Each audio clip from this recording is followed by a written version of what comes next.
তুরস্কের সাফল্যই পাকিস্তানের সাফল্য, পাকিস্তানের অগ্রগতি তুরস্কের অগ্রগতি, এমন মন্তব্য করেছেন পাকিস্তানের প্রধানমন্ত্রী শেহবাজ শরীফ। শনিবার ইস্তাম্বুলের বাহদুদ্দিন প্রাসাদে তুরস্কের প্রেসিডেন্ট রিসেপ তাইয়েপ এরদোয়ানের সঙ্গে বৈঠকের পর যৌথ সংবাদ সম্মেলনে এমন মন্তব্য করেন পাক প্রধানমন্ত্রী। তুর্কি কবি ও দার্শনিক ইউনুস এমিরের উক্তি উদ্ধৃত করে শেহবাজ বলেন, বন্ধুর জন্য হৃদয়ই সবচেয়ে সুন্দর আশ্রয়। পাকিস্তান ও তুরস্কের সম্পর্ককে এর চেয়ে ভালোভাবে আর কোনো শব্দে বর্ণনা করা সম্ভব নয়।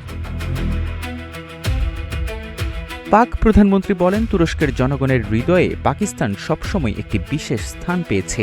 একইভাবে পাকিস্তানের প্রতিটি মানুষের হৃদয়ে তুরস্কের অবস্থান রয়েছে। দুই দেশের বন্ধুত্ব শতাব্দীর পর শতাব্দী ধরে গড়ে ওঠা অভিন্ন ইতিহাস, অভিন্ন বিশ্বাস, পারস্পরিক ত্যাগ এবং অটুট ভ্রাতৃত্ববোধের উপর প্রতিষ্ঠিত।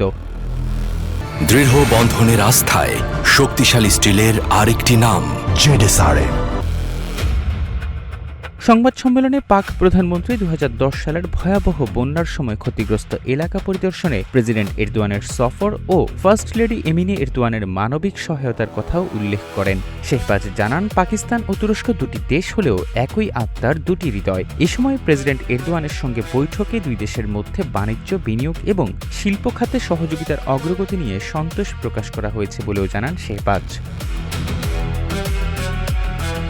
উত্তর সাইপ্রাসের তুর্কি প্রজাতন্ত্রের বিষয়ে পাকিস্তান সবসময় তুরস্কের পাশে দৃঢ়ভাবে থাকবে বলে বার্তা দেন শেহবাজ শরীফ। এছাড়া জম্মু ও কাশ্মীরের জনগণের আত্মনিয়ন্ত্রণের ন্যায্য অধিকারের প্রতি তুরস্কের নীতিগত ও অবিচল সমর্থনের জন্য পাকিস্তানের পক্ষ থেকে কৃতজ্ঞতা প্রকাশ করেন শেহবাজ শরীফ। আঞ্চলিক শান্তি প্রতিষ্ঠায় পাকিস্তানের প্রচেষ্টার প্রতি তুরস্কের দৃঢ় সমর্থনের জন্য এরদোয়ানকে ধন্যবাদ জানান শেহবাজ। তিনি বলেন, সেই প্রচেষ্টারই ফল হিসেবে ইসলামাবাদ স্মারক স্বাক্ষরিত হয়েছে।